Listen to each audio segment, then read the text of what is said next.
दोस्तों मुझे ही बताते हुए अत्यंत प्रसन्नता हो रही है और साथ ही साथ चैन की सांस भी मैं ले रहा हूं, जो साई ऑफ रिलीफ जिसको कहते हैं, जी हां वही आ रही है। क्योंकि जो हमारे 41 वर्कर्स थे जो कि उत्तरकाशी टनल में फंसे हुए थे, उनको सक्सेसफुली इवैक्यूएट कर लिया गया है। जी हां दोस्तों, सभी के सभी 41 ट्रैप्ड वर्कर्स अब निकल चुके हैं। दोस्तों यहां पे आपको बताना चाहूंगा, जब मशीन टूट गए, मशीन्स ने हार मान ली, उस वक्त human will power, human physical labour ने आखिरी के कुछ मीटर्स का जो मलबा बचा था वो क्लियर किया है। जी हाँ दोस्तों, यहां पे बात हो रही है रैट होल माइनिंग की, जिसको कोर्ट्स ने बैन कर दिया था। एनजीटी ने जिसे बैन किया था, आज वही जीवन रक्षक बन के उभरा है। तो यहां पर आप में से बहुत लोग सवाल पूछेंगे, क्या रैट होल माइनिंग को वापस से ले आना चाहिए, क्या इसका बैन हटना चाहिए, इतना बड़ा काम इसने करके दिखाया है।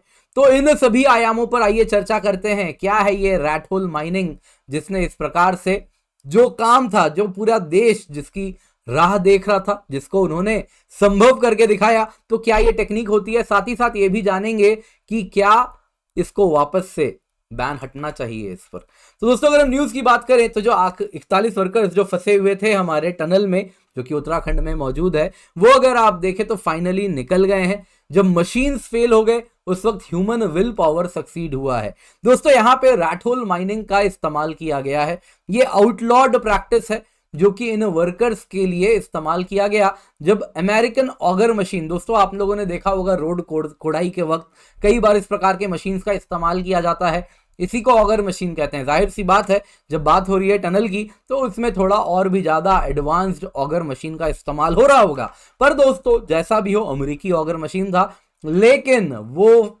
आखिरी के जब कुछ मीटर्स बच गए थे डेब्रीज के, वो उस वक्त ब्रेक डाउन कर गया, वो टूट गया। और जो फर्दर टनल क्रिएट करने का प्रोसेस था, जो फर्दर मलबा क्लियर करने का प्रोसेस था, वो और भी ज्यादा आप देखें तो कॉम्प्लिकेट हो गया।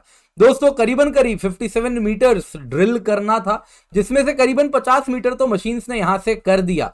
लेकिन अगर आप देखें, जब आखिरी के 7 मीटर करीब बचे थे, उस वक्त मशीन्स ने जवाब दे दिया। उस वक्त दोस्तों यहां पे इस्तेमाल किया गया रैट होल माइनिंग टेक्निक का। तो यहां पे रैट होल माइनिंग टेक्निक क्या होता है, जिसको एनजीटी ने, जिस पर बैन लगा दिया था, आपको बताता हूं। दोस्तों यहां पे 2 team specialist rat hole mining में जो है उनको बुलाया गया था। इन टोटल 12 व्यक्ति थे, 12 मेन थे, जो कि सीधा सीधा दिल्ली से यहां पहुंचते हैं और उसके बाद वो तुरंत के तुरंत रेस्क्यू करने के लिए पहुंच जाते हैं। और उसके बाद दोस्तों यहां पे वो रैट होल माइनिंग करते हैं, और जो फाइनली अगर आप देखें तो टनल सक्सेसफुली डिग हो जाता है, मलबा क्लियर हो जाता है और 41 के 41 लोग वापस आ जाते हैं। दोस्तों यहां पे रैट होल माइनिंग क्या है आपको बता देता हूं। दोस्तों अक्सर आप लोगों ने देखा होगा, ऑर्गेनाइज तरीके से बड़े से इलाके में माइनिंग होती है, लेकिन अनऑर्गेनाइज तरीके की माइनिंग भी कई इलाकों में देखने मिलती है। जैसे चूहा अपना बिल बनाता है, कुछ वैसे ही आप देख सकते हैं यहां पे किस प्रकार से माइंस में किस प्रकार से गड्ढा क्रिएट किया गया है। दोस्तों यहां पे वो इसी प्रकार के गड्ढे से, क्योंकि हाइट कम है, साइज भी गड्ढे की जो आप देख सकते हैं टनल की कम है, तो इसमें आप देख सकते हैं किस प्रकार का दुबला पतला व्यक्ति चुना जाता है। कई बार इसमें बच्चे भी इन्वॉल्व होते हैं, महिलाएं इन्वॉल्व होती हैं, और उनको सिंपल औजार के साथ छेनी लेके भेज दिया जाता है। छेनी लेते हैं और जाके कोड़ते जाते हैं, क्योंकि दोस्तों यहाँ पे ये जो प्रैक्टिस किया जाता है मेघालय जैसे इलाके में किया जाता है, जहाँ पे जो कोल सीम है वो बहुत बड़ा नहीं होता, 2 से 3 मीटर का होता है। तो वहां पे वो छेनी लेके जाते हैं, हॉरिजॉन्टली छेनी मारते जाते हैं और जो कोयला निकलता है उसको जमा करते जाते हैं और फिर वापस बाहर आके निकालते हैं। पर दोस्तों ये बड़ा ही डेंजरस टेक्निक है, जिसको एनजीटी ने बैन भी किया था।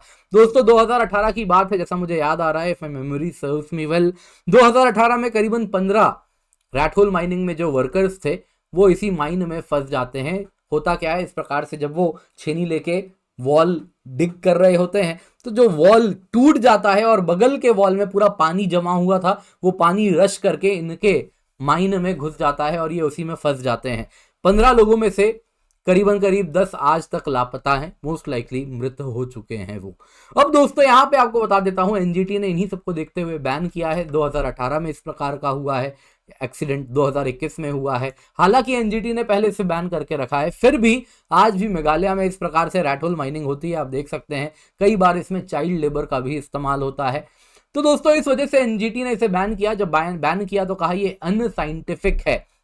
अनसाइंटिफिक होने से क्या होता है दोस्तों, माइनर के लिए तो हैजार्ड होता ही है, साथ ही साथ यहाँ पे बहुत ज्यादा वेस्ट जनरेशन होता है। मेघालय की बात करें तो वहां पे जब रैट होल माइनिंग होता है तो जो कोल निकलता है वो सल्फर में रिच होता है, और जाहिर सी बात है वो सल्फर जब पानी के संपर्क में आता है तो सल्फ्यूरिक एसिड, सल्फ्यूरस एसिड वगैरह बनाता है, तो आसपास के वाटर को भी पल्यूट करता है। अक्सर उस कोल को वॉश किया जाता है। यूजुअल जो कोल वॉशरीज होते हैं वो रिलेटिवली साइंटिफिक प्रैक्टिस का इस्तेमाल करते हैं, तो जो वेस्ट वाटर जनरेट होता है उसको ट्रीट किया जाता है। यहाँ पे वो सब कुछ नहीं होता, आसपास के पानी में ही उसको धो दिया जाता है, तो पूर्ण रूप से आसपास का जो लेक है, नदी है, वो पल्यूट हो जाती है। इसके सिवा लैंड डिग्रेडेशन होता है। आप देख ही रहे हैं किस प्रकार से ये पूरा का पूरा इलाका क्रिएट हो रहा है। कुछ टाइम बाद गड्ढा ऊपर के वजन से ये सिंक करके अंदर घुस जाएगा, जो रूफ है इस माइन का वो कोलैप्स कर जाएगा। इस प्रकार से ये पूरा का पूरा इलाका कुछ टाइम बाद डिग्रेड हो जाएगा, और इसमें अगर आप देखें तो जो जंगल वगैरह है वो भी खत्म हो जाएंगे, डिफॉरेस्टेशन भी होता है।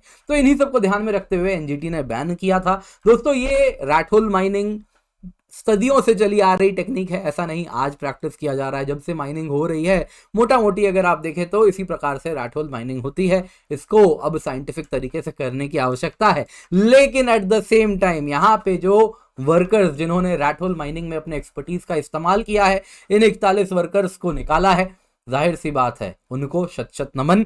और ये जो 41 वर्कर्स आए हैं वापस अब अपने घर लौटेंगे, उनके परिवार में जो खुशी होगी वो सोच के भी बहुत ज़्यादा खुशी मुझे हो रही है, और उम्मीद करता हूँ आप लोग भी उतने ही प्रसन्न होंगे। तो इस वीडियो को ज़रूर कमेंट में बताएं आपको कैसा लग रहा है ये न्यूज़ सुन के। इस वीडियो को ज़रूर शेयर करें और वीडियो को लाइक करना बिल्कुल भी ना भूलें, और भारत संवाद हमारा चैनल है, इसे ज़रूर सब्सक्राइब करें।